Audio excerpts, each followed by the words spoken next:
করাবো। যখন আমরা প্রশ্ন করব অবশ্যই একটা করে প্রশ্ন, একের অধিক প্রশ্ন করার সুযোগ নেই, অনেক প্রশ্নকারী থাকেন।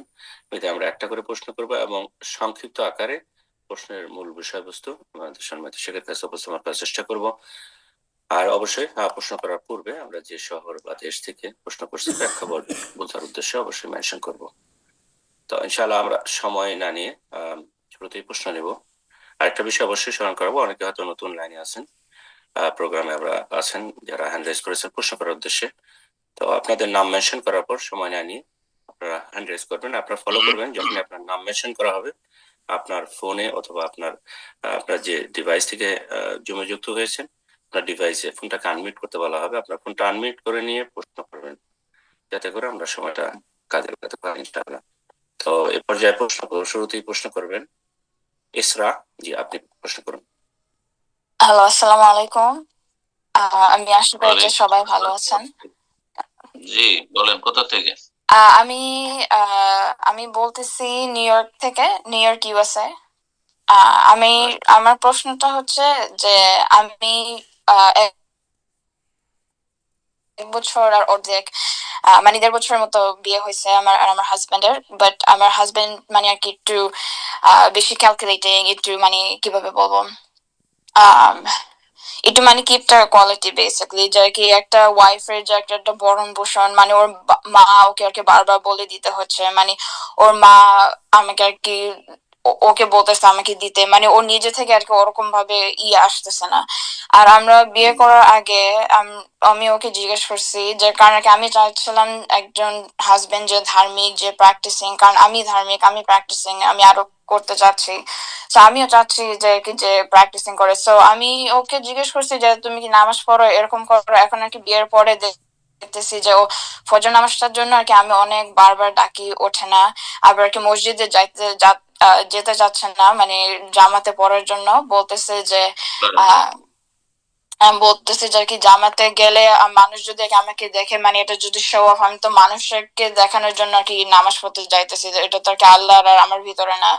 তারপর বলছে মানে অনেক কিছু, যেমন আর কি ধার্মিক দিক দিয়ে আর কি আমি ওর সাথে স্যাটিসফাইড না। আর বিয়ের আগে ওর আর কি একটা ক্যান্সার ছিল, লুকিমিয়া, ওটা যেমন আর কি এখন নাই। কিন্তু আর কি আমি যখন বলছি যে তোমার কি এই অসুস্থতা ছিল কিনা, ও আর কি আমার সাথে মিথ্যা কথা বলতেছে। তারপর মানে আর কি অনেক দিক দিয়ে আর কি আমি ওকে বিশ্বাস করতে পারতেছি না। আর মানে বিয়ের আগে বলছিল, জি জি, বিয়ের আগে, প্রশ্ন সরি, প্রশ্ন আপনার আপনার কোশ্চেন বলেন। হ্যাঁ, আমার কোশ্চেনটা হচ্ছে কি, মানে এগুলা দিয়ে কি আর কি খোলাটা জায়েজ হবে? মানে আল্লাহ কি আমার উপর নারাজ হবে? এটা কি ভ্যালিড? খোলার জন্য?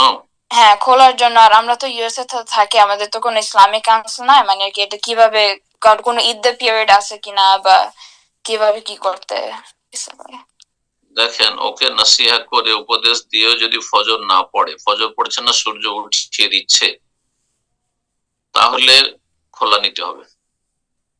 আর যদি ফজর পড়ে কিন্তু মাঝে মাঝে মসজিদে যাচ্ছে না, মাঝে মাঝে যাচ্ছে না কিন্তু ওয়াক্তে পড়ে নাই, সূর্য ওঠার আগে পড়ে নাই, তাহলে সে গুনাহগার, অবশ্যই গুনাহগার, ফাসিক, কিন্তু খোলা নেওয়ার পরামর্শ দেব না। আল্লাহ ওকে সংশোধনের তৌফিক দিক। কিন্তু ওর চাইতে অনেক বড় অপরাধ যে ওয়াক্ত পার করে সূর্য উঠে গেল ফজর পড়ে না, এমন স্বামীর কাছ থেকে খোলা নিতে পারবেন কোন দোষের কথা না, বরং সওয়াবের কাজ। 2 নম্বর কথা, সে একজন স্ত্রীর কোন ভরণ পোষণ সম্পর্কে যে যত্ন নিতে হবে, কেয়ার করতে হবে, তা মোটেই করছে না, তার মাকে বলতে হচ্ছে, সে অযোগ্য স্বামী। সুতরাং এটি একটি কারণ খোলার বৈধতার, খোলা নিতে পারবেন। জি, সবর করে না থাক, খোলা নিতে পারবেন। তৃতীয় কারণ হচ্ছে তার মধ্যে একটি রোগ ছিল, ক্যান্সারের, সেই রোগকে সে গোপন করেছে, আর এখন জিজ্ঞাসা করলে সে মিথ্যা বলে, এটা ধোকা দিয়েছে। নবী সাল্লাল্লাহু আলাইহি ওয়াসাল্লাম বলেছেন, মান গাশশানা ফালাইসা মিন্নাহ, যে আমাদেরকে ধোকা দিবে সে আমাদের দলভুক্ত নয়। সুতরাং সে খেয়ানত করেছে আমানত, এবং এই অপরাধের কারণে যদি আপনি সবর করে থাকেন ভালো। আর যদি মনে করেন যে সে খেয়ানত করেছে, তাহলে যেমন ব্যবসা বাণিজ্যে আপনাকে কেউ যদি এমন কোন মোবাইল দেয়, মোবাইল কিনছেন যেটা খারাপ, কম্পিউটার ল্যাপটপ নিচ্ছেন খারাপ, কোন একটা সামান নিলেন সেটা খারাপ, তাহলে সেটা অবশ্যই তাকে ফিরিয়ে দেওয়ার আপনার অধিকার আছে। খেয়ারে আইব, এটা ব্যবসা বাণিজ্যের ভাষায়, ফিকহের ভাষায় বলা খেয়ারে আইব। দোষ ত্রুটির কারণে সেখানে আপনার অপশন রয়েছে, রাখতে পারেন আবার সেটা ফিরিয়ে দিতে পারেন। ঠিক তেমনই বিয়ে শাদীর ক্ষেত্রেও খোলা নিয়ে নিতে পারেন, অথবা কেউ যদি বিপরীতটা হয়, যে কোনো পুরুষ কোন স্ত্রী দ্বারা প্রতারিত হয়, শ্বশুর শাশুড়ি প্রতারণা করেছে, তাহলে সেই ক্ষেত্রেও তালাক দিতে পারে, কোনো দোষের কথা নেই। তবে সব দিক চিন্তা করে দেখুন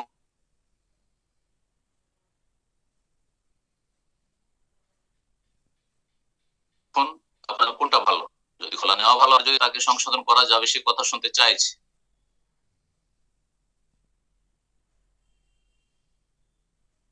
তাহলে চেষ্টা করুন। কিন্তু সে যদি না শুনতে চায়, আর এক কথা বলেন যে বলছে মসজিদে লোক দেখানো হবে, এটা তাকে শয়তান শিখিয়েছে, শয়তান তাকে পথভ্রষ্ট করতে চায়। আল্লাহ বলছেন যে ওয়ারকামার রাখি, জামাতে গিয়ে মুসল্লিদের সাথে সালাত পড়ো, নামাজিদের সাথে পুরুষদেরকে নামাজ পড়তে হবে। আর তাকে শয়তান ওহি করছে যে না, আমি মসজিদে গেলে তো রিয়া হয়ে যাবে, লোক দেখানো হয়ে যাবে। তো এই ব্যক্তির অন্তর বাঁকা, আদাহুল্লাহ, আল্লাহ হিদায়াত করুক।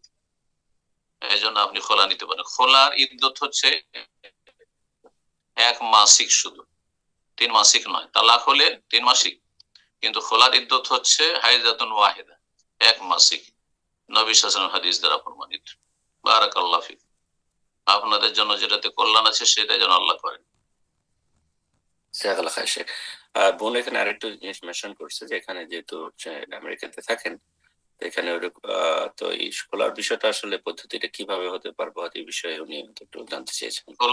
খোলা হচ্ছে বিবাহ বিচ্ছেদ, তার জন্য কোন একজন, কোন স্কলার, আলেম, মসজিদের ভালো ইমাম, যোগ্য কোরআন সুন্নাহর জ্ঞানী, তার কাছে গিয়ে, যে দিনের ফিকহ, দিনের জ্ঞান রাখে, তালাকের মাসাইল, খোলা সম্পর্কে জ্ঞান রাখে, তার কাছে বিবাহ বিচ্ছেদ করতে পারবে। যদি রেজিস্টার্ড কোনো কাজী না থাকে, যেমন বাংলাদেশে, ইন্ডিয়াতে রেজিস্টার্ড কাজী আছে বিয়ে পড়ানোর জন্য, বিয়ে তালাকের জন্য। যদি সেটা না থাকে সেখানে আমেরিকায়, তাহলে যে কোনো মসজিদের ইমাম, খতিব, আলেম, তার কাছে গিয়ে করাতে পারবে। অথবা সরকারের আদালতের আশ্রয় নিতে পারবে। যদিও মানবরচিত বিধানের আদালতে আশ্রয় নেওয়া একজন মুসলিমের জন্য নিরুপায় না হলে জায়েজ নয়। নিরুপায় না হলে মানব রচিত বিধান দিয়ে যেসব দেশে ফয়সালা হচ্ছে সেসব আদালতের শরণাপন্ন হওয়া জায়েজ নয়, তাদের কাছে বিচার চাওয়া জায়েজ নয়। জি,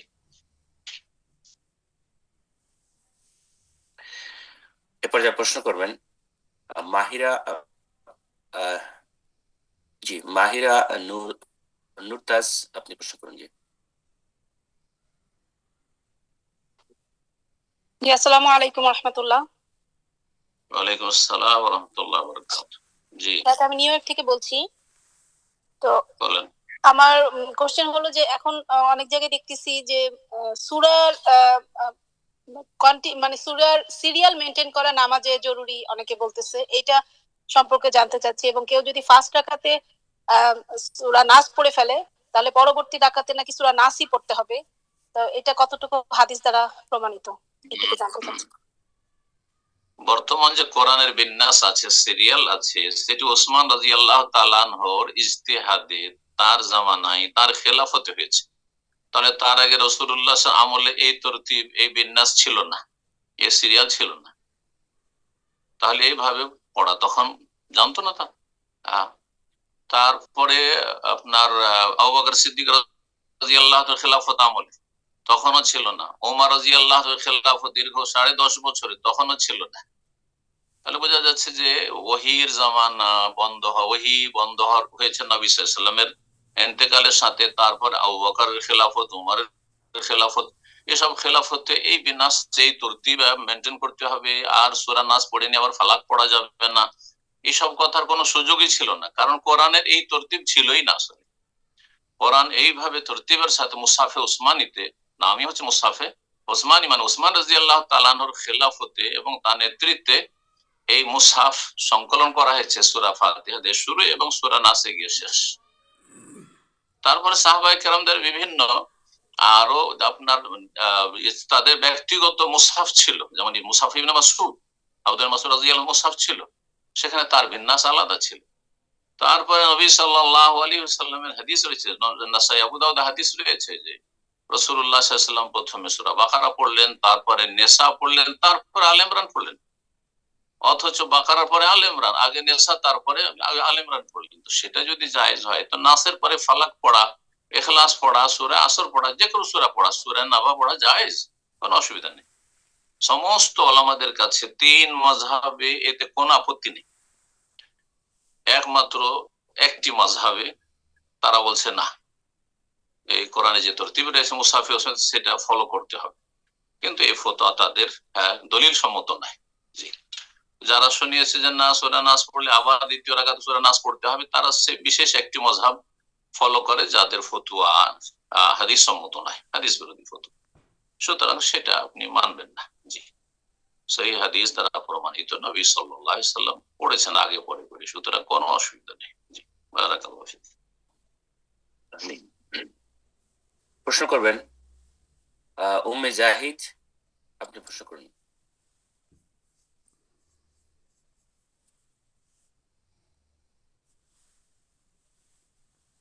উম্মে জাহিদ, আপনার ফোনটা আনমিউট করে নিন, প্রশ্ন করুন।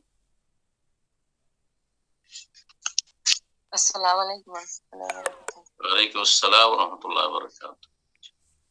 জি, শেখ, আমি বাংলাদেশ থেকে বলছিলাম। বলেন। শেখ, আমার আমার মানে ঘর হয়েছে একটা, কিন্তু আমার দুইটা ছেলে। আপনাদের কাছে এমনি শুনি যে ছেলে 10 বছর হলে মানে একসাথে শোয়া ঠিক না, কিন্তু ওই যখন মেহমানতিরা আসে তখন মানে শোয়ার কোনো জায়গা থাকে না। ওই ক্ষেত্রে আমি জি, কি ছেলের সাথে চাদর আলাদা করবেন। এক বিছানা, আমাদের দেশে তো বড় খাট থাকে, যে খাটে দুজন তিনজনও শোয়া যায়। হ্যাঁ, সিঙ্গেল খাট সাধারণত আমাদের দেশে কম রাখে মানুষ, ডবল খাট রাখে, দুজন তিনজন শোয়া যেতে পারে, কিন্তু এক এক কম্বলে শুইবে না, এক ল্যাফে শুইবে না, দুজনে সাবালক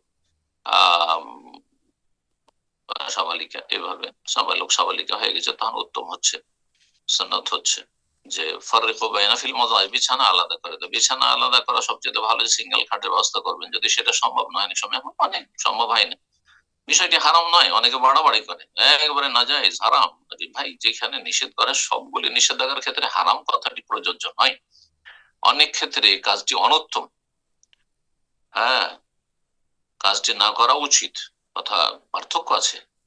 তো আবার বলছি যে যথাসাধ্য এটা থেকে বেঁচে থাকবেন, যদি সিঙ্গেল খাট সম্ভব হয় তা করবেন, কিন্তু তা সম্ভব নয়। আমাদের দেশটা হচ্ছে সাপ বিচ্ছুর দেশ, সাপের দেশ, নিচে মাটিতে ঘুমানো যাবে না। সৌদি আরবে সারা জীবন মাটিতে ঘুমিয়ে থাকেন, কোনো অসুবিধা নেই। এখন ওই যে আমরা মাটিতে এখানে ফ্লোরে ঘুমাই, কোনো অসুবিধা নেই, কোনো কিছুর ভয় নেই, কিন্তু আমাদের দেশে সম্ভব নয়, বিশেষ করে গ্রীষ্মকালে, বর্ষাকালে। সুতরাং এই বিষয়গুলি বুঝতে হবে। তো একই খাটে হয়তো দুই ভাইকে শুইতে হচ্ছে, দুই বোনকে শুইতে হচ্ছে, কোনো অসুবিধা নেই, কিন্তু আপনার চাদরগুলি আলাদা রাখবেন, কম্বল আলাদা রাখবেন, অথবা চাদর গায়ে দিচ্ছে সে আলাদা আলাদা চাদর গায়ে দিবে, একটা চাদরে দুইজন নয়। যেমন স্বামী স্ত্রী থাকে, এক কম্বলে এক লেহাফে দুইজন থাকে, এমন করবেন না। জি, প্রশ্ন করবেন হামিদা খাতুন, আপনি প্রশ্ন করুন। আসসালামু আলাইকুম ওয়া রাহমাতুল্লাহি ওয়া বারাকাতুহু। ওয়ালাইকুম আসসালাম ওয়া রাহমাতুল্লাহি ওয়া বারাকাতুহু। জি, শেখ, আমি মালদা থেকে বলছি। বলো। প্রশ্ন হলো যে একজন মহিলা প্রায় 12 বছর ধরে চিকিৎসা নিচ্ছেন সন্তানের জন্য। বর্তমানে আর্থিক সমস্যায় জড়িয়ে পড়েছেন, এমনকি মানসিক দিক থেকেও মানে দুর্বল হয়ে পড়েছেন। আরেকটি কথা হলো যে এ আবার বাচ্চা হয় না, সেজন্য কি জন্য মানসিক দিক থেকে দুর্বল, বাচ্চা হচ্ছে না, মানে ওটাও কারণ আছে, প্লাস মানে আর্থিক দিক থেকে দুর্বল হয়ে পড়েছে, সমস্যায় জড়িয়ে পড়েছে ওই জন্য। আল্লাহ ভরসা করুন, রিজিক দাতা আল্লাহ, রিজিক যেমন অর্থ ঠিক তেমনি রিজিক হচ্ছে ছেলে মেয়ে, আল্লাহ যদি ইচ্ছা করেন তো দেবেন না, তাতে ধৈর্য ধারণ করতে হবে। দুর্বল কেন হবে? ইমানে দুর্বল। জি, আরেকটি কথা হলো যে এ আপার স্বামী কিন্তু মানে মাঝে মধ্যে সালাত ত্যাগ করে, তো সেক্ষেত্রে তিনি মানে মনে করছেন যে না আল্লাহর উপরে ভরসা করেই শুধু দোয়া করতে থাকবো নাকি আর চিকিৎসা নেবো, এরকম মানে ভাবনা নিয়ে আসছেন। পয়সা যদি আর্থিক সচ্ছলতা থাকে তাহলে চিকিৎসা নেবে, আর যদি আর্থিক সচ্ছলতা না থাকে তো আগে খাওয়া দাওয়া, আগে ভরণ পোষণ, পরে ছেলে মেয়ে নেওয়ার জন্য চিকিৎসা। ছেলে মেয়ে নেওয়া ফরজ নয়, এই মশলাটিও জেনে নিতে হবে। এর আগে আমি একবার কোন একটা প্রশ্ন বলি, ছেলে মেয়ের বেশি নেওয়া মুস্তাহাব আর ছেলে মেয়ে নেওয়া উচিত, কিন্তু ছেলে মেয়ে আপনি বন্ধ করবেন না, টোটালি একবার স্থায়ী বন্ধ করবেন না, কিন্তু ছেলে মেয়ে নেওয়ার জন্য হচ্ছে না স্বাভাবিকভাবে আমাকে আর্থিক সংকটে খেয়ে না খেয়ে চিকিৎসা করে ছেলে মেয়ে নিতে হবে, না, কোনো জরুরি নাই, কোনো জরুরি নাই। এ চিকিৎসা মুস্তাহাব, আল্লাহ স্বাভাবিকভাবে দেন না, আর আমার অর্থ তেমন নেই, আমি ডাক্তারকে কেন পয়সা দেবো? আমার ছেলে মেয়েরা বেশি হক রাখে, তাদের লেখাপড়ায় খরচ করতে হবে, আমার আগে খাওয়া দাওয়া আছে, আমার আগে শীত বস্ত্র আছে, আমার আগে বাড়ি ঘর থাকার জায়গা আছে, এটা আগে বেশি জরুরি। জি, বারাকাল্লাহ ফিক। আমিন। প্রশ্ন করবেন এমডি মাসুদ আলম, আপনি প্রশ্ন করুন। আসসালামু আলাইকুম রহমতুল্লাহ। ওয়ালাইকুম আসসালাম ওয়া রাহমাতুল্লাহি ওয়া বারাকাতুহু। জি, কেমন আছেন শেখ? আলহামদুলিল্লাহ। কোথা থেকে? শেখ কলকাতা থেকে বলছি, আমার বাড়ি মালদা জেলা। মাশাআল্লাহ। আপনাকে আল্লাহর জন্য কোন জায়গা? ভালোবাসি। মালদা কোন জায়গা? হাব্বাকুমুল্লাহ। মানিকচক থানা শেখ। মাশাআল্লাহ, মানিকচক। মাশাআল্লাহ। বলছিলাম স্যার যে আলহামদুলিল্লাহ আপনার আলোচনা শুনে যেটি গুরুত্বপূর্ণ সবচেয়ে, ওটা আলহামদুলিল্লাহ আল্লাহর রহমতে ধরেছি। ফজর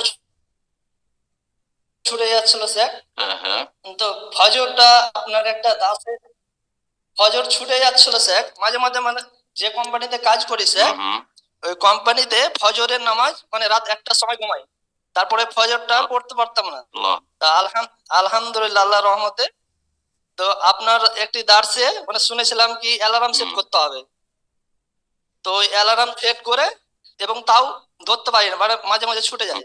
তারপরে আলহামদুলিল্লাহ একটা বক্স নিয়ে দূরে রেখে দিই, মোবাইল আর বক্স, তো জোরসে যখন বাজে আমি যেটা উঠে যাই, আলহামদুলিল্লাহ তখন আলহামদুলিল্লাহ পড়ি, আলহামদুলিল্লাহ আল্লাহর রহমতে। আল্লাহ তৌফিক দিক, চেষ্টা করলে অবশ্যই হবে। ওয়াল্লাযীনা জাহাদু ফীনা লানাহদিয়ানহুম সুবুলানা, চেষ্টা করলে অবশ্যই হবে। আলহামদুলিল্লাহ, আল্লাহ শুকরিয়া আদায় করো। আলহামদুলিল্লাহ শেখ ফজরের নামাজ তো পড়ি আলহামদুলিল্লাহ আল্লাহর রহমতে, খুব মানে দারুণই লাগে। ফজরের নামাজ যেদিন মিস্টেক হয়ে যায়, মনটা একদম সুস্থি, মনে মানে এত সুস্থি, মনে কাম আমরা যে কাম করি রাত 1টা অবধি কাম করি, কামে মানে এনার্জি নাই। যখনই ফজরের নামাজ পড়ে এলাম আলহামদুলিল্লাহ আল্লাহর রহমতে খুব ফ্রি, মন ফ্রি, সবই ফ্রি। এতে কোনো সন্দেহ নেই। ফজরের সালাত পড়ে যদি মানুষ দিন শুরু করে তাহলে তার দিন, দুনিয়া, শরীর, স্বাস্থ্য, ধন সম্পদ সব কিছুতে বরকত হবে। ফাহুয়া ফি জিম্মাতিল্লাহ, আল্লাহর হেফাজতে থাকবে। নবী সাল্লাল্লাহু আলাইহি ওয়াসাল্লাম হাদিসে, সুবহানাল্লাহ। আর যারা ফজর পড়ে না তারা হতভাগা যারা ফজর পড়ে না। আল্লাহ হেদায়েত দান করুন। আল্লাহ তোমাকে আরো তৌফিক দান করুন। শেখ দোয়া করবেন, শেখ যেন জান্নাতুল ফিরদৌস যেন পাওয়ার তৌফিক দান করে আল্লাহ রাব্বুল আলামিন, ওই জন্য চেষ্টা। আল্লাহ যেন তৌফিক দান করেন, আল্লাহ যেন তৌফিক দান করে, জান্নাতুল ফিরদৌস দান করেন আমাদের সকলকে। শেখ আমার প্রশ্ন একটি, আমার আম্মা একটি কথা বলে, যখন নামাজের কথা বলি আমার আত্মীয়ের ভিতরে নামাজ পড়তে হবে, নামাজ না পড়লে হবে না, নামাজ গুরুত্বপূর্ণ, তো ওই একটি কথা বলে রাখে, ওরা উদাহরণ দেয় কে যে একজন নামাজি ছিল আর একজন বেনামাজি ছিল, তো আল্লাহ রাব্বুল আলামিন মানে বলেছিল একটি ছেলে যে বেনামাজি কে, আমি তো নামাজ পড়ি না, তুমি নামাজ পড়ো, তো যে নামাজ পড়ে ও বলেছিল তুমি নামাজ পড়ো না, তুমি জাহান্নামে যাবে। তো ওই কথাটি বলার পরে তো আল্লাহ রাব্বুল আলামিন যে নামাজ পড়ে তাকে জাহান্নাম দিয়েছে, আর যে নামাজ পড়ে না তাকে জান্নাত দিয়েছে। এটা কতটা সত্য কোরআন হাদিস হিসেবে কথা বলবেন বনে জ্বালাবেন। কথাটি অর্ধেক আরেকটি শেখ আরেকটি কথা আরেকটি সেটা অনেক দীর্ঘ হয়ে যাচ্ছে, তো আমার মনে হয় যদি রিলেটেড এর সাথে যদি প্রশ্ন রিলেটেড এর সাথে ঠিক আছে, কি বলছো বলতে দেন। এর সাথে মনে হয় ওর আম্মারই কথা বলছে। হ্যাঁ, তো বলছিলাম শেখ আরেকটি কথা বলে রাখে যে একটি পতিতালয় মহিলা যখন কুকুরকে পানি পান করে জান্নাতে যেতে পারে, তো আল্লাহ যদি চাহে বেনামাজিকেও জান্নাত দিতে পারে। ওটা ওকে জানলো কি করে? ওটা তো নবী সাল্লাল্লাহু আলাইহি ওয়াসাল্লাম বলেছেন ওই মহিলার কথা, কিন্তু অন্যরা কি করে জানবে? এটা শয়তানি কথা, এটা যে বলবে তার শয়তানি কথা। ওই মহিলা সম্পর্কে নবী সাল্লাল্লাহু আলাইহি ওয়াসাল্লাম সার্টিফিকেট দিয়েছেন নির্দিষ্ট করে, কিন্তু আমি ওইরকম পাপ করলে আমাকে মাফ করবেন, এর সার্টিফিকেট কোথায়? বোঝা গেছে? এই হচ্ছে এর উত্তর। বাকি কথা হলো তোমার আম্মা যেটি বলেছে সে হাদিসটার অর্ধেক সত্য অর্ধেক মিথ্যা। একজন মানুষ ভালো মানুষ ছিল, সে নামাজি আর বেনামাজির কথা যে বলেছে এটা মিথ্যা কথা বলেছে, জাল কথা। তো একজন মানুষ ভালো মানুষ ছিল আর একজন পাপী ছিল। তো পাপী লোককে সে বুঝাইতো কিন্তু বুঝতে চায় না, তখন সে বলেছে, কসম করেছিল যে আল্লাহর কসম তোমাকে মাফ করবে না। ওই যে জান্নাত আর জাহান্নামের কথা বলেন, আল্লাহর কসম আল্লাহ তোমাকে মাফ করবে না। তখন আল্লাহ অসন্তুষ্ট হয়ে তার উপরে, যে তুমি কসম করে আমার রহমতকে সংকুচিত করার অধিকার কি রাখো, আমি কাকে মাফ করব না করবো। তারপরে সেই পাপীকে, কিন্তু সেই পাপী তো আর বেনামাজি ছিল এমন কথা নেই, বেনামাজি তো কাফের হয়ে যায়। কাফেরকে তো আল্লাহ মাফ করেন না, মুশরিককে পত্তলিকে তো আল্লাহ মাফ করেন। মাজারে সেজদা করেছে আল্লাহ মাফ করবেন? ইন্নাল্লাহ লা ইয়াগফিরু ইউশরাকা বিহি। নাস্তিক আল্লাহ মাফ করবেন না? আল্লাহ মাফ করবেন না। কোরআন হাদিস স্পষ্ট। কিন্তু চোর ডাকাত আর এইরকমই যারা বিভিন্ন হারাম খেয়েছে, পাপ করেছে, হারাম রোজগার করেছে, তাদের ক্ষেত্রে আল্লাহ ইচ্ছাধীন, তারপর আল্লাহর ইচ্ছাধীন। কি করে জানবো যে আমি ওই পাপ করবো আর আমাকে মাফ করবে? যার সম্পর্কে সার্টিফিকেট নবী দিয়েছেন সাল্লাল্লাহু আলাইহি ওয়াসাল্লাম, তার জন্য সেটি সীমিত, অন্যের ক্ষেত্রে নয়। এই নয় যে আজকাল কোন বেশ্যা কুকুরকে পান করিয়ে দিবে পানি আর জান্নাতে চলে যাবে, না, কখনো না। নির্দিষ্ট একটি ঘটনা, ধোঁকা খাওয়ার কিছু নেই। এইরকম যারা এইরকম হাদিসগুলি থেকে যারা নিজেকে পাপে লিপ্ত রাখে, এই হাদিসগুলির সাহারা নিয়ে আর অসৎ উদ্দেশ্য নিয়ে যারা এইসব কথা বলে আর পাপে ডুবে থাকে, তারা আসলে হতভাগা, তাদের নসিবে জান্নাত নেই। এই জন্য শয়তান এইভাবে তাদেরকে বিভ্রান্ত করেছে। যাইয়ানা লাহুমুশ শাইতানু আমানাহু, আল্লাহ হেদায়েত দান করুন। বেনামাজি জান্নাতে যাবে না, কারণ বেনামাজি কাফের মুশরিকের সমান, নাস্তিকের সমান। বেনামাজি যে একেবারে নামাজ পড়ে না, সেই ব্যক্তি আর নাস্তিকে আর মাজার পূজারীতে আর মূর্তি পূজকে কোনো পার্থক্য নেই। বাইনাল আবদি ওয়া বাইনাল কুফরি ওয়া শিরক তারকুস সালাত, নবী সাল্লাল্লাহু আলাইহি ওয়াসাল্লাম হাদিস। কুফরি এবং শিরক আর আল্লাহর বান্দার মাঝে পার্থক্যকারী হচ্ছে সালাত। সালাত পড়লে মুসলিম না হলে মুসলিম থাকে না। কিন্তু হয়তো কিছু গাফিলতি আছে, কিছু ত্রুটি আছে, মাঝে মাঝে অক্ত পার করে দিচ্ছে হয়তো, অথবা মাঝে মাঝে জামাতে যাচ্ছে না, ইত্যাদি ইত্যাদি, দেরি করে পড়ছে, সেগুলোর ক্ষেত্রে মাফ রয়েছে। বা অন্যান্য হারাম কাজে আছে সেগুলোর ক্ষেত্রে, তারপরে যে মাফ করবেন এটা তো নিশ্চয়তা নেই। লেমাই আসাদ, যাকে আল্লাহ চাইবেন যখন চাইবেন, হতে পারে আল্লাহ হাজার হাজার বছর শাস্তি দিয়ে আল্লাহ চাইবেন যে মাফ করি, না হলে করবো না। সুতরাং একজন মানুষ আল্লাহর ভয় যদি থাকে, সে কখনো জেনে শুনে পাপের দিকে যাবে না। আল্লাহ তোমার মাকে হেদায়েত দান করুন, বারাকাল্লাহ, এবং সকল মুসলিম পথভ্রষ্টদেরকে আল্লাহ হেদায়েত দান করুন। আমিন। প্রশ্ন করবেন সাদ্দাম হোসেন, আপনি প্রশ্ন করেন।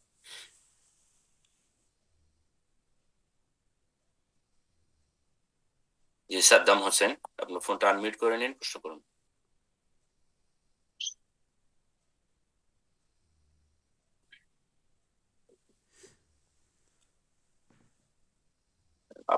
আপনাকে আবারও সুযোগ করে দিচ্ছি সাদ্দাম হোসেন, শেষবারের মতো আপনি যদি লাইনে থাকেন ফোনটা আনমিউট করে নিন, প্রশ্ন করুন।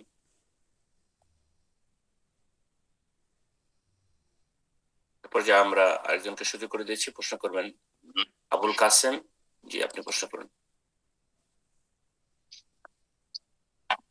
আসসালামু আলাইকুম ওয়া রাহমাতুল্লাহি ওয়া বারাকাতুহু। শাইখ, ওয়ালাইকুম আসসালাম ওয়া রাহমাতুল্লাহি ওয়া বারাকাতুহু। আমি বাংলাদেশ নারায়ণগঞ্জ থেকে বলছি। বলেন। মাশাআল্লাহ।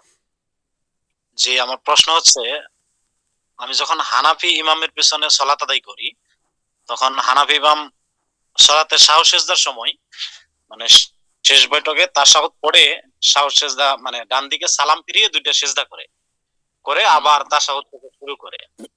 এখন আমি এই ক্ষেত্রে কি করব? সালাম ডান দিকে সালাম না ফিরিয়ে দুইটা সাহু সিজদা করলে হবে কি, নাকি ইমামের অনুসরণ করে সালাম ফিরাতে হবে?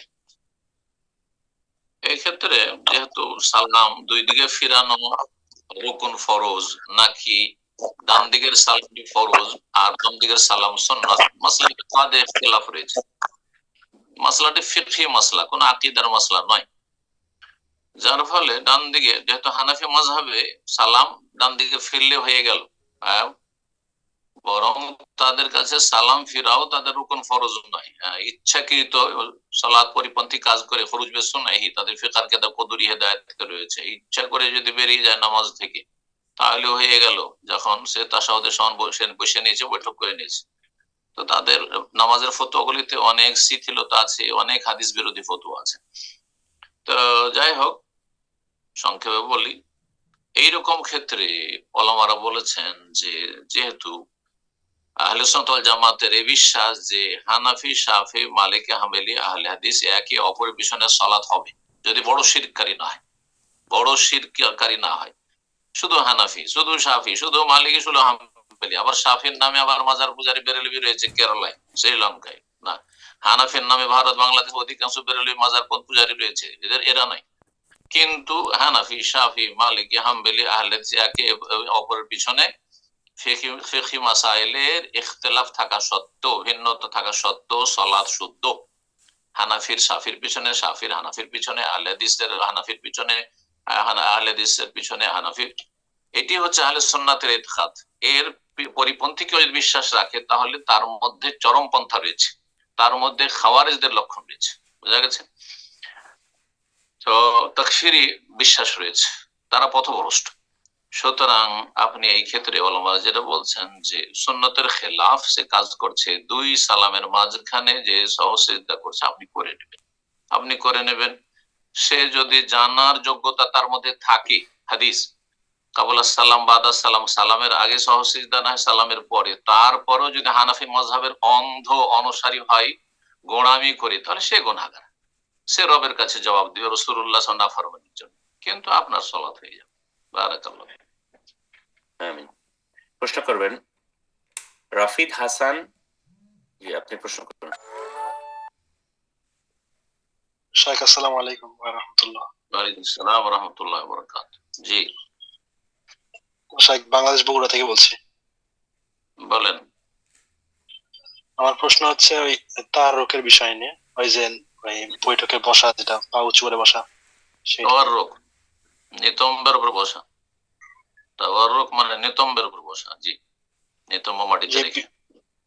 যে এই বিষয়টা একটু খুলে বলবেন একটু, মানে সুন্নাত তরিকায় কিভাবে করা যায়? সুন্নাত তরিকা হচ্ছে ডান পাটাকে খাড়া রাখবেন,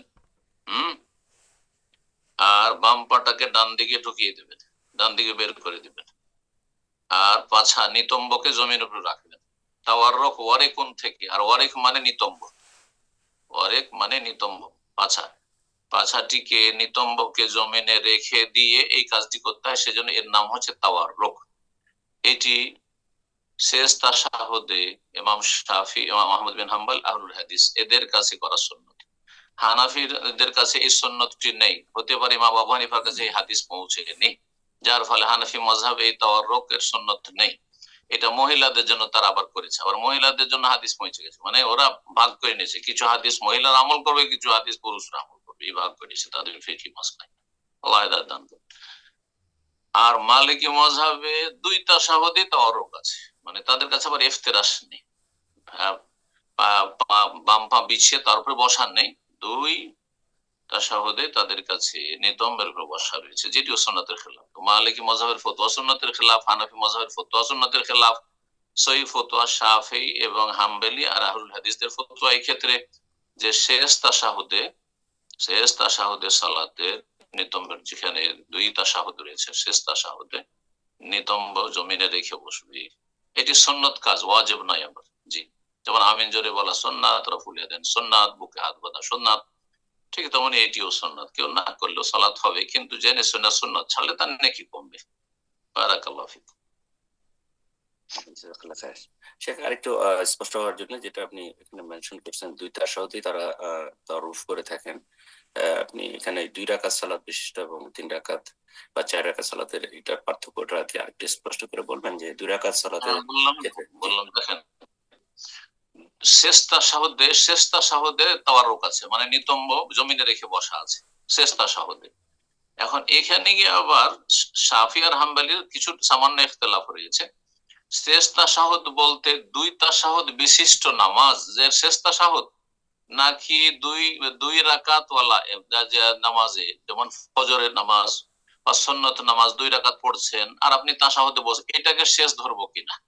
শাফি মাযহাবে এটাই শেষ। সুতরাং শাফি মাযহাবে ফজর নামাজেও তাওয়াররুক আছে, কিন্তু হাম্বলি মাযহাবে এবং অধিকাংশ আহলে হাদিসদের ফতোয়া হচ্ছে যে না, তাশাহুদে আখিরা শেষ তাশাহুদ যখন বলা হয় তাহলে বোঝা যাচ্ছে যে এমন নামাজ হইতে হবে যাতে 2 তাশাহুদ আছে। মাগরিবের নামাজ যাতে 2 তাশাহুদ আছে, এশা, আপনার আসর, জোহর, এগুলোতে। কিন্তু ফজরে আপনার তাওয়াররুক নেই হানাবেলাদের কাছে, আহলুল হাদিস, অধিকাংশ আহলে হাদিসদের কাছে। কিন্তু যারা পুরাতন আহলে হাদিস ওলামা ভারত, বাংলাদেশ, পাকিস্তানের, তারা শাফি মাযহাবকে তাদের অনেক নামাজ শিক্ষা কিতাবে তারা প্রাধান্য দিয়েছে, কারণ শাফি মাযহাবের চর্চাটি তাদের কাছে তখন বেশি ছিল। যার ফলে কিন্তু হাদিসগুলি চর্চা করলে মনে হচ্ছে যে এই ফতোয়াটি বেশি ঠিক, যে 2 তাশাহুদ বিশিষ্ট হলে তখন শেষ তাশাহুদে তাওয়াররুক করবে, নিতম্ব জমিনে রেখে বসবে। আশা করি বিষয়টি বুঝতে পেরেছেন। বারাকাল্লাহ। জাযাকাল্লাহ খাইর। জি স্যার। এ পর্যায়ে প্রশ্ন করবেন মনিরুল ইসলাম। জি, আপনি প্রশ্ন করুন।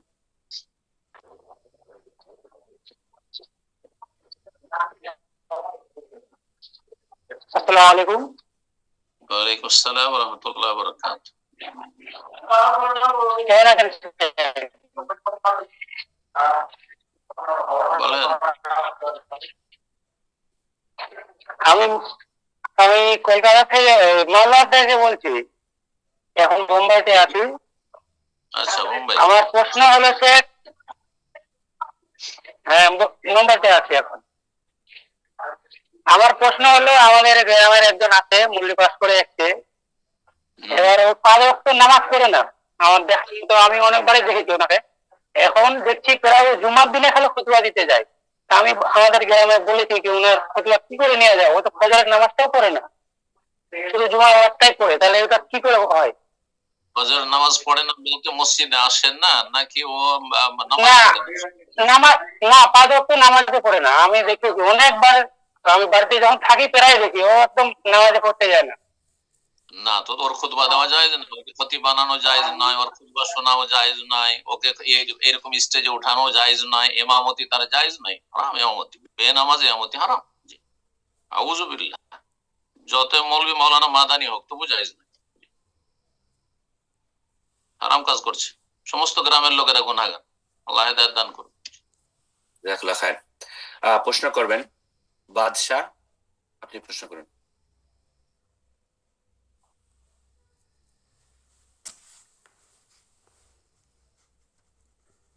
জি বাদশা, আপনার ফোনটা আনমিউট করে নিন, প্রশ্ন করুন।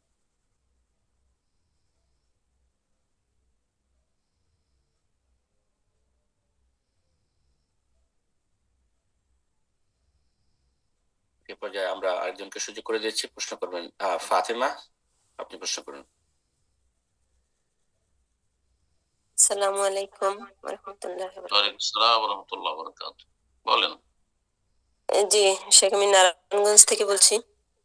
বলেন। আমার প্রশ্নটা হচ্ছে যে 5 ওয়াক্ত ফরজ সালাতের সালাম ফিরাইয়া শুনছি ইচ্ছা মতো দোয়া করা যায় না, তো সুন্নতি দোয়াগুলা শেষ করার পরে আমি কি এই দোয়া দুইটা করতে পারবো কিনা?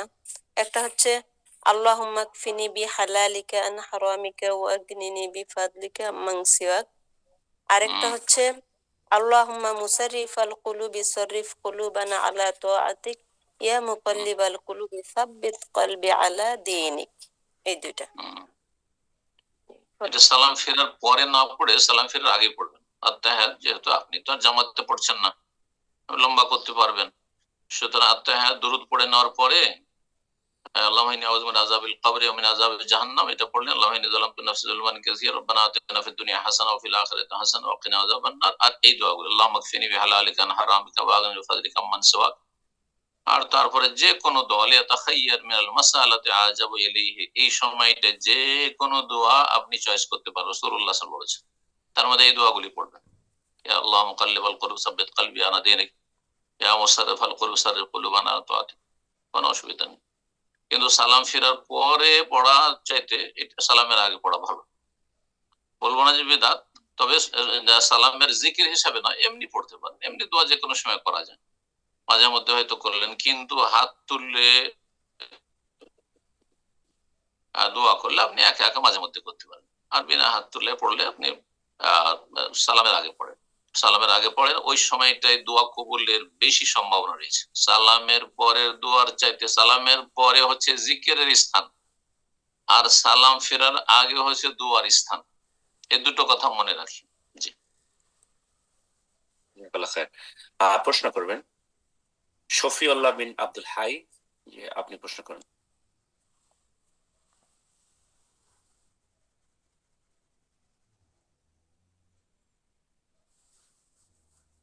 জি, ফোনটা আনমিউট করে নিন, প্রশ্ন করুন।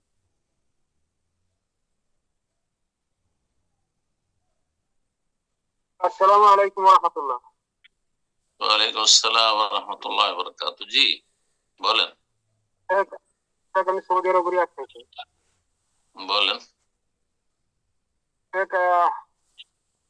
এখন ভালো আছেন? প্রথমে আপনার কাছে দোয়া চাচ্ছি আমার আব্বার জন্য, রাহিমাহুল্লাহ। গত বুধবার উনি দুনিয়ার মায়া ত্যাগ করেছে।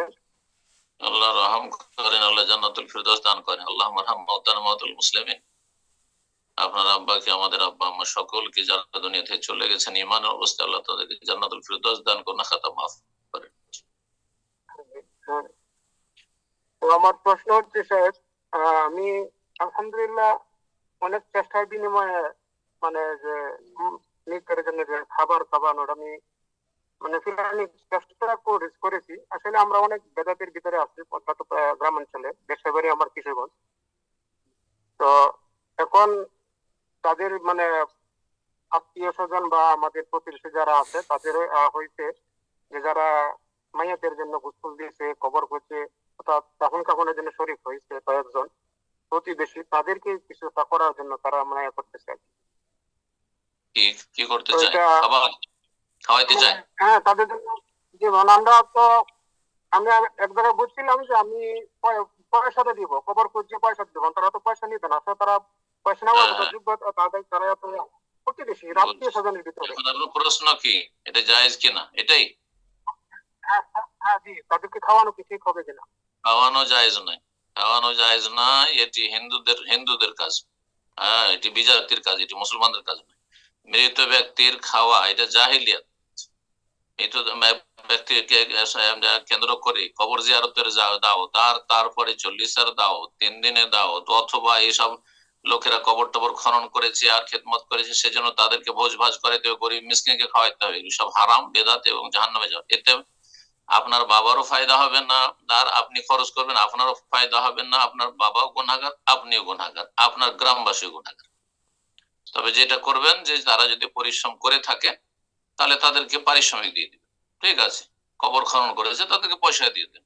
গ্রামের গরিব মিসকিন আছে তাদেরকে চুপচাপ আপনি গ্রামের লোক জানতে দিবেন না, তাদেরকে বাড়িতে কিছু দিয়ে দেন, দান খয়রাত করে দেন, টাকা পয়সা দিয়ে দেন, তাদের বাড়িতে এইরকম সাদকা করেন। হ্যাঁ, মসজিদ তৈরি করে দেন, মাদ্রাসা তৈরি করে দেন, ইয়াতিমখানা তৈরি করে দেন। হ্যাঁ, অথবা আপনি আংশিক দান খেরাত করুন, কিন্তু এই ভোজ ভাজ করে খাওয়া এটি জাহেলি যুগের প্রথা। জি, জায়েজ না। জাযাকাল্লাহ খায়ের। প্রশ্ন করবেন সাজেদা, আপনি প্রশ্ন করুন। আসসালামু আলাইকুম ওয়া রাহমাতুল্লাহি ওয়া বারাকাতুহু। ওয়ালাইকুম আসসালাম ওয়া রাহমাতুল্লাহি ওয়া বারাকাতুহু। জি, আমি নিউ ইয়র্ক থেকে বলছি। বলেন। আমার একটা কোশ্চেন, একটা মেয়েকে বিয়ে দেওয়ার পরে হাজবেন্ড যদি মানে ওইভাবে মেয়ের ভরণ পোষণ না দেয়, যেমন বিয়ের আগে ছেলেটা বলছে যে আমি অনেক দিনদার বা আমি ইসলামের এরকম অনেক কাজ করতে চাই, কিন্তু বিয়ের পরে দেখছি যে আসলে ও পুরাটাই ধোঁকাবাজি করছে, ও আসলে দিন বলতে ওর ভিতরে কোনো কিছু নাই। তারপরে একটা মেয়ে একটা সংসারে ওর সংসারে থাকলে একটা মেয়েকে একটা হাজবেন্ড যেভাবে টেক কেয়ার করে ভরণ পোষণ দিয়া বা এইভাবে অন্য দিক দিয়া, মানে কোনো কিছুতেই ওর কোনো মানে কেয়ার নাই একটা ওয়াইফের প্রতি, কিন্তু হ্যাঁ মেয়েটা ওর কাছে ওর হাজবেন্ডের কাছে যায় সপ্তাহ সর্বোচ্চ 1 সপ্তাহ থাকতে পারে না, ও বলে যে ওইখানে আমার দম বন্ধ হয়ে আসে, তাহলে আমি এখন কি করব? এই ক্ষেত্রে কি করণীয় আছে শাইখ? যদিও দায়িত্ব ভরণ পোষণের না নেই, বোঝা গেছে, তাহলে আপনার মেয়ের খোলা করিয়ে নিতে পারবেন। এইরকম একটা প্রশ্ন আপনি ওর থেকে একটু আগে করেছেন, প্রথম দিকে এক বোন করেছেন, তো সেটা তার নিজের সমস্যা। তো এই ক্ষেত্রে বলবো যে আপনি অযোগ্য ছেলেকে মেয়ে ভুলবশত চলে গেছে, ধোকা দিয়েছে সে, আর সে কাবিরা গুনাহ করেছে, খেয়ানতের কাবিরা গুনাহ করেছে, মানুষের হক নষ্ট করেছে, আল্লাহ তার হক নষ্ট করবে, তওবা করে ফিরে না আসে তো। আল্লাহ হেদায়েত দান করুক সকলকে এবং তার অনিষ্ট থেকে রক্ষা করুক আপনাকে, আপনার মেয়েকে। আপনি খোলা করিয়ে নিতে পারবেন আপনার মেয়ের। আর যদি তাকে নিয়ে বিচার সালিশ করে সামাজিক ভাবে অথবা পারিবারিক ভাবে তাকে যদি কন্ট্রোল করা যায়, সংশোধন করা যায়, তো একটা পদক্ষেপ নিতে পারেন, দেখতে পারেন, চেষ্টা করে, হলো আর না হলো খোলা করিয়ে নেন, আল্লাহ ভরসা করেন, আল্লাহ ভালো ব্যবস্থা করে দিবেন, রবের কাছে দোয়া করেন। এই ক্ষেত্রে পরামর্শ দেবো যে একটু ইস্তেখারা করেন, 2 রাকাত সালাত পড়ে আল্লাহর কাছে দোয়া করেন, আল্লাহ আমার মেয়েকে এরকম দিয়েছি ভালো মনে করে, এ তো ধোঁকাবাজ, ইসলামের সুরতে তো শয়তান, তো আল্লাহ হেদায়েত দান করুন, তো তার অনিষ্ট থেকে আল্লাহ রক্ষা করো, আর যদি এতে খোলাতে কল্যাণ না হয় তো আমাকে খোলা করা তৌফিক দাও, তারপরে সিদ্ধান্ত নিচ্ছি। 5 ওয়াক্ত নামাজি যদি না পড়ে তাহলে সে একেবারে অযোগ্য, কোন মুসলিমের জন্য যোগ্য নয় বেনামাজি ব্যক্তি। আর হারাম খেয়ানত কোন বাবা, কোন ভাই, অভিভাবক যদি বেনামাজিকে একটা নামাজি মেয়ে দেয় তাহলে সেই ব্যক্তি খেয়ানত করলো, বান্দার হক নষ্ট করলো, কাবিরা গুনাহ করলো, আল্লাহ হেদায়েত দান করুন। আর যে ধোঁকা দিয়েছে সে কাবিরা গুনাহ করেছে, আল্লাহ হেদায়েত দান করুন। বারাকাল্লাহু ফিকুম, আল্লাহ ভালো ব্যবস্থা করুন আপনার মেয়ের জন্য। আমিন। প্রশ্ন করবেন এমডি তারিকুল ইসলাম, আপনি প্রশ্ন করুন। আসসালামু আলাইকুম রহমতুল্লাহি ওয়া ওয়ালাইকুম সালাম ওয়া রাহমাতুল্লাহি ওয়া বারাকাতুহু। জোরে বলেন, এত আস্তে কাজ নেই। শাইখ, আপনাকে আমি আল্লাহর জন্য ভালোবাসি, আর আল্লাহ সুবহানাহু ওয়া তাআলা আপনার নেক হায়াত দান করুক। বারাকাল্লাহু ফিকুম। শাইখ, কোথা থেকে বলছেন বলেন? আমি আপনার ভারতবর্ষের পশ্চিমবঙ্গের জলপাইগুড়ি পাহাড়পুর থেকে বলছি। জলপাইগুড়ি, মাশাআল্লাহ, বলেন। তো শাইখ, আমার প্রশ্ন হচ্ছে, আমার এক নানাজি, উনার বাড়ির পাশেই মসজিদ আর কি, তো উনি আমাকে জিজ্ঞাসা করতে বলছেন যে উনি যে আজান দিতে যান, তো আজানের আগে যে বাড়িতে যে সুন্নত নফল নামাজ পড়া উত্তম, সেক্ষেত্রে তিনি কি করবেন? সুন্নত নফল নামাজ পড়েই গিয়ে আজান দিবেন, নাকি ওইখানে আজান দিয়ে তারপরে পড়বেন? এটাই আমার প্রশ্ন। না, মুয়াজ্জিন যেহেতু সুতরাং ওনাকে আউয়াল ওয়াক্তে আজান দিতে হবে, সুতরাং এখানে নফল পড়তে থাকবে, সুন্নাত পড়তে থাকবে, তাহলে তো আজান বিলম্ব হয়ে যাবে, এটা ঠিক হবে না তার জন্য, তার বিষয়টি ব্যতিক্রম, বুঝছেন না? তিনি মসজিদে গিয়ে আজান দেবেন, আজান দেওয়ার পরে সেখানে সুন্নাত পড়ে, ইনশাআল্লাহ বাড়িতে সুন্নাত পড়লে যে নেকিটা পেতেন বেশি, তার সাথে বেশি পাবেন, কারণ তিনি মুয়াজ্জিন সেই জন্য। হ্যাঁ, জি, বারাকাল্লাহ। আমিন। প্রশ্ন করবেন নূপুর, আপনি প্রশ্ন করুন। আসসালামু আলাইকুম। ওয়ালাইকুম সালাম ওয়া রাহমাতুল্লাহি ওয়া বারাকাতুহু। জি, আমি বাংলাদেশ থেকে বলছি। বলেন। আমার প্রশ্ন, আমি সকাল সন্ধ্যার দোয়া নিয়ে আমি জানছি যে একটা দোয়া মানে সকাল সন্ধ্যা 10 বার করে পড়তে হয়। লা ইলাহা ইল্লাল্লাহু ওয়াহদাহু লা শারীকা লাহ, লাহুল মুলকু ওয়া লাহুল হামদু ওয়া হুয়া আলা কুল্লি শাইইন কাদির। কিন্তু এরকমই আবার একটা দোয়া আছে, মাঝখানে শুধু সেন্স ইউহয়ি ওয়া ইউমিতু। তাহলে আমার প্রশ্নটা হচ্ছে কি, দুইটাই আমি 10 বার করে পড়বো সকালে এবং বিকালে, নাকি একটা পড়লেই? একটা পড়বেন। যদি ইউহয়ি ওয়া ইউমিতু লাগিয়ে দেন আর বেশি ভালো। অতিরিক্ত আপনি আল্লাহর সিফাত, আল্লাহর গুণাবলী বর্ণনা করলেন, যিনি হায়াতের মালিক, যিনি মৌতের মালিক, ইউহয়ি, যিনি জীবন দান করেন, যিনি মৃত্যু দান করেন, এটা পড়লে বেশি ভালো। আর যদি মনে কখনো এটা আমল করবো, কখনো এটা আমল করবো, কোনো দোষ নাই, কিন্তু একবার এই নয় যে 10 বার, এইটা 10 বার, ওইটা না, এটা না। কখনো নবী সাল্লাল্লাহু আলাইহি ওয়াসাল্লাম এটি পড়েছেন বা শিখিয়েছেন, কখনো ওইটি। বারাকাল্লাহু ফিক। আমিন। প্রশ্ন করবেন আরিফুজ্জামান, জি, আপনি প্রশ্ন করুন। আসসালামু আলাইকুম ওয়া রাহমাতুল্লাহ। ওয়ালাইকুম আসসালাম ওয়া রাহমাতুল্লাহি ওয়া বারাকাতুহু। জি শেখ, আমি বাংলাদেশ রাজশাহী থেকে বলছি। মাশাআল্লাহ, বলেন। আমার প্রশ্ন হচ্ছে যে বাংলাদেশে এক একজন সালাফি মানাজের আলেম বলেছেন যে উযু করার সময় 3 বার পানি নিতে হবে, এ কথা ঠিক নয়। 3 বার ধৌত করতে হবে, অর্থাৎ একবার ধৌত করার জন্য 3 বার 4 বার যদি পানি নেওয়ার আগে তাও কোনো সমস্যা নেই। তো আমার প্রশ্ন হচ্ছে যে যে আমরা যখন হাত মুখ ধুই তখন হচ্ছে হাত ধোয়ার সময় 3 বার পানি নিলে কোনো সমস্যা নাই, ধোয়া যায়, কিন্তু মুখমণ্ডলে যে দাঁড়িয়ে তো সেক্ষেত্রে 3 বারের চেয়ে অতিরিক্ত পানি নেওয়া যাবে কিনা, তাই এটা হচ্ছে আমার প্রশ্ন। উনি এইভাবে বলেছেন, তার মানে তো পানি তো অপচয় হয়ে যাবে, শ্রাফ হয়ে যাবে।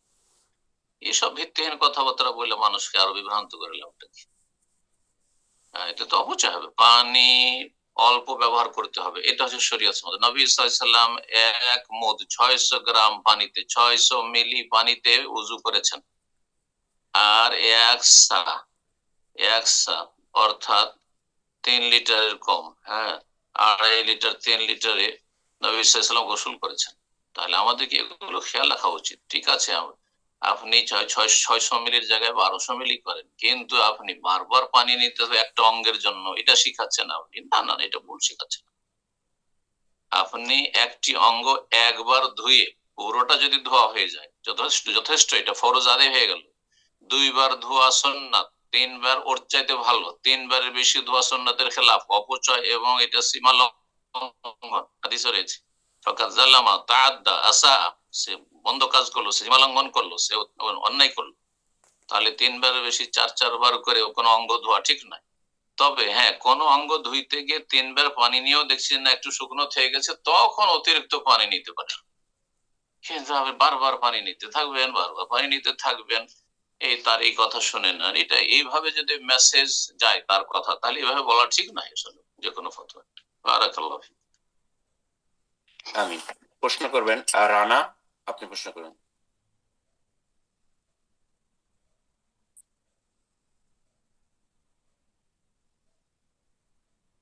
আসসালামু আলাইকুম ওয়া রাহমাতুল্লাহ। ওয়ালাইকুম আসসালাম ওয়া রাহমাতুল্লাহি ওয়া বারাকাতুহু। জি বলেন।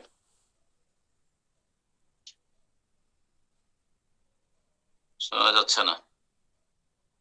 রানা, আপনি ফোনটা মিউট করে ফেলেছেন, আবার আনমিউট করুন। জি, প্রশ্ন করুন। যে আমি এখানে কেরালায় থাকি, বুঝলেন?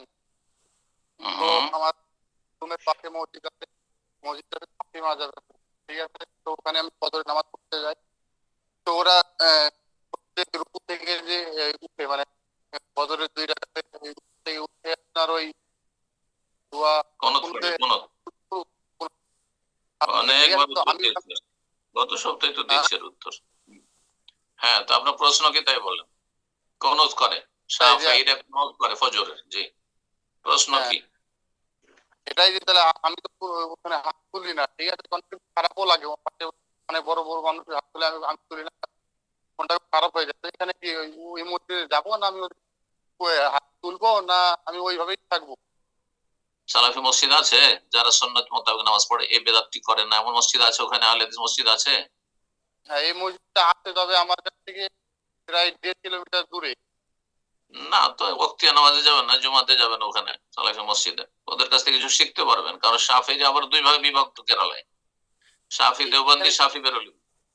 শাফি তবলিগি সুফি আর শাফি একেবারে বেরেলভি পর্যন্ত আছে, হ্যাঁ, যারা গায়রুল্লাহর কাছে মদদ চাই স্পষ্ট। জি, সাকাফা সুন্নিয়া, সাকাফা সুন্নিয়াওয়ালারা ওখানকার। তো কথা হচ্ছে যে ওদের থেকে সাবধান। যারা আমাদের দেশের হানাফি বেরলভিদের মতো শাফি বেরলভি, তারা একই হুকুম, তাদের পিছনে নামাজ পড়া জায়েজই নয়, নামাজ হবেই না মুশরিকদের পিছনে। তো কথা হচ্ছে যে যদি শুধু এই বেদাতটি করে, ফজরের কোনতের বেদাত শাফি মযহাবে আছে, ভুল ফতোয়া, প্রত্যেক মযহাবে কিছু ভুল ফতোয়া আছে, তার একটি এটি শাফি মযহাবে। তো আপনি সেখানে হাত না উঠিয়ে যদি এমনি আপনি আল্লাহর কাছে নিজের দোয়া, আমি না বলতে যাবেন না ইমামের পিছনে, আপনি নিজের দোয়া করতে থাকেন। কারণ নীরব থাকা এতে নেই, সালাতের ভিতরে নীরবতা নাই, সুতরাং দোয়া করতে থাকেন, আপনি দোয়া পড়তে থাকেন। আর যদি দেখেন যে না, সেটাতে হয়তো কেউ হয়তো কোনো রকমের আপত্তি করতে পারে বা ঝগড়া বিবাদ হইতে পারে, তাহলে হাত উঠিয়ে আল্লাহর কাছে দোয়া করেন, সমস্যা নেই, হাত উঠিয়ে দেন। কিন্তু ওই বেদাতি কোনতের ওপর আপনি আমিন আমিন বলতে যাবেন না, এতটা করবেন না। জি, জাযাকাল্লাহ খায়ের। আজকের সর্বশেষ প্রশ্ন নিচ্ছি, অনেক সময় হয়ে গেল। ইনশাআল্লাহ আগামী প্রোগ্রামে আপনাদের বাকি প্রশ্নগুলো আমরা নেওয়ার চেষ্টা করব। সর্বশেষ প্রশ্ন করছেন SK মোহাম্মদ। আপনি প্রশ্ন করুন। আসসালামু আলাইকুম ওয়া রাহমাতুল্লাহি ওয়া বারাকাতুহু। ওয়ালাইকুম আসসালাম ওয়া রাহমাতুল্লাহি ওয়া বারাকাতুহু। বলেন। শেখ, আমি রিয়াদ থেকে বলছি। কোথা থেকে? রিয়াদ। রিয়াদ, বলেন। শেখ, একটা অমুসলিম মানে মুসলিম হতে চায়, তার জন্য খাজনাটা জরুরি বা খাজনার বিধান কি আছে? একটু এটা যদি উর্দুতে অ্যানসারটা দিতেন ভালো হতো। অবাঙালি এখনই খাতনার কোনো প্রয়োজন নেই। আপনি ওকে খাতনা শিখাতে যান না, না হলে কলমা পড়বেন না, ও চিরকালে জাহান্নামে হয়ে যাবে। একটা লোক যদি ইসলাম কবুল করে খাতনা না করে, তাহলে সেই ব্যক্তি একটা ওয়াজিব ছাড়লো, কিন্তু সে আল্লাহ হয়তো তাকে মাফ করতে পারে। কিন্তু এই খাতনার কথা এখনই বলে দিবেন ওকে, আর তারপরে সে বলে যে না না না না, এত বড় মানুষ, আমি খাতনা করতে পারবো না, এত রক্ত বের হবে, রক্ত, আমি এটা বরদাস্ত করতে পারবো না, এই কষ্ট। তাহলে আপনি তাকে তার ক্ষতি করলেন, জান্নাতেও ঠেলে দিলেন তাকে। সেই জন্য খাতনা মাতনার কথা, এখনো যদি সে অমুসলিম থেকে থাকে, ইমান তার পাক্কা হয়নি, 2-4-6 মাস হয়েছে, ইসলাম শিখেছে, অন্তরে তার ইমান ইসলাম শক্ত হয়েছে, তখন খাতনার কথা বলতে পারে যে খাতনা করে না, ওটা তোমার জন্য উচিত। বোঝা গেছে? একটি লোক যদি খাতনা নাও করে, সে মুসলিম, কিন্তু সে একটি খাতনা মানে মুসলমানই নয়। এটা জাহেলদের কথা, আমাদের মুসলিম সমাজের। খাতনার নাম মুসলমানই, এটা বাঙালিদের জাহালত, এটি অজ্ঞতা। আসলে যারা মুসলমানই খাতনা না করে মুসলমান থাকতে পারে, কিন্তু সে ওয়াজিব ছাড়লো। যেমন মেলা ওয়াজিব ছাড়ছে, দাঁড়িয়ে রাখা ওয়াজিব। বোঝা গেছে? টাকনার ওপরে কাপড় থাকা ওয়াজিব, টাকনার নিচে হারাম। তো টাকার নিচে লক্ষ লক্ষ মুসলিম আজকাল, অধিকাংশ মুসলিম এরকম, নাম এমনকি অধিকাংশ নামাজিও টাকার নিচে কাপড়। আর তারপরে আপনার অধিকাংশ নামাজিও দাড়ি মুন্ডা। তো কথা হচ্ছে যে ঠিক ওই রকমই, একটা লোক দাঁড়িয়ে না রাখলে যেরকম গুনাহ, ওইরকম একটা লোক খাতনা না করলে ওরকম গুনাহ। বুঝা গেছে? খাতনা করলেও খাতনার উপকারিতা বলবেন যে খাতনা, কিন্তু প্রথমখানে এক্ষুনি নয়। 2-4-6 মাস গিয়েছে, 5 ওয়াক্ত নামাজ পড়া শুরু করে দিয়েছে, রমজান মাসে রোজাও রাখলো, আর দিন শিখেছে, এখন ইমানটা তার শক্ত হয়েছে, ইসলাম ছাড়বে না, এখন বেশ শক্ত হয়েছে, তখন তাকে বলেন যে খাতনা না করলে অনেক সময় পেশাব জমে থেকে যেতে পারে, অনেক সময় সেখানে আপনার বীর্য জমে থেকে যেতে পারে, স্বপ্নদোষ হলো বা সহবাস হলো, সেখানে অপবিত্র থেকে যাওয়ার আশঙ্কা আছে, ইত্যাদি সব কথা বলতে পারে। আর আগে থেকে খাতনা না মোটেই জায়েজ নয় যে একটা অমুসলিমকে বলবেন যে দেখো না, কলমা পড়বে, খাতনা করতে হবে, এভাবে ইসলামের দাওয়াত দেওয়া হারাম, জায়েজ নয় এরকম। জি, বারাকাল্লাহ ফিক। জি উস্তাদ জি, আজকে এখানে শেষ করা যাক ইনশাআল্লাহ। জাযাকাল্লাহ খায়ের। জাযাকাল্লাহ খায়ের, বারাকাল্লাহ ফিকুম। যেসব ভাই বোন আমাদের সাথে থাকলেন, তাদের জন্য দোয়া করি, আল্লাহ রাব্বুল আলামিন আপনাদেরকে উত্তম প্রতিদান দান করেন। আর যারা আমাদের পরিচালনা রয়েছে, আমাদের ভাইরা, আল্লাহ রাব্বুল তাদেরকে উত্তম প্রতিদান দান করে। যারা প্রচার প্রসারে রয়েছে, আমাদের ভাই বোনদেরকে জানিয়ে দিচ্ছেন সময় মতো, আল্লাহ তাদের উত্তম প্রতিদান দান করেন এবং তাদের গুনাহ খাতা মাফ করেন, তাদের নেক আমলগুলি কবুল করেন। আল্লাহ রাব্বুল আলামিন দিন দুনিয়ার সার্বিক জীবনে আল্লাহ আমাদের সকলের বরকত দান করেন। ওয়া সাল্লাল্লাহু ওয়া সাল্লাম আলা নবিয়িনা মুহাম্মদ ওয়া আলা আলিহি ওয়া সাহবিহি আজমাইন। সম্মানিত যিনি